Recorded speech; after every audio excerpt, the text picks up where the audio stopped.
কুড়িগ্রামের ভুরুঙ্গামারী সীমান্তের মিলনী বাজারে সিসি ক্যামেরায় ধরা পড়ল রহস্যময় রোবট সদৃশ্য প্রাণী, যা দেখতে কুকুরের মতো। ওই উপজেলার বলদিয়া সীমান্তে অবস্থিত মিলনী বাজারের আলাউদ্দিন ইলেকট্রনিক্স দোকানের সিসি ক্যামেরায় 17 ফেব্রুয়ারি রাত 3:35 এই অদ্ভুত দৃশ্য ধরা পড়ে।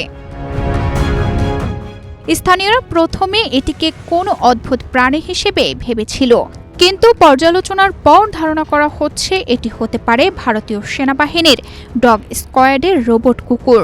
এমন রোবট সাধারণত সীমান্তের নিরাপত্তা, নজরদারি ও গস্তি পর্যবেক্ষণের জন্য ব্যবহৃত হয়।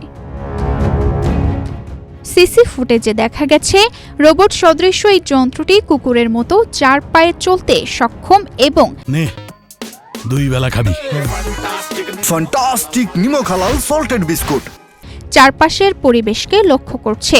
সীমান্তবর্তী এলাকায় এমন রোবটের উপস্থিতি স্থানীয়দের মধ্যে কৌতূহল তৈরি করেছে। তারা বলছেন, এমন অদ্ভুত দৃশ্য আগে কখনো তাদের চোখে পড়েনি।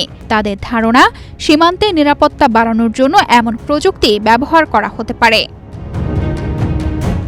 তানজিদা রহমান, ইনায়া, বাংলাদেশ প্রতিদিন।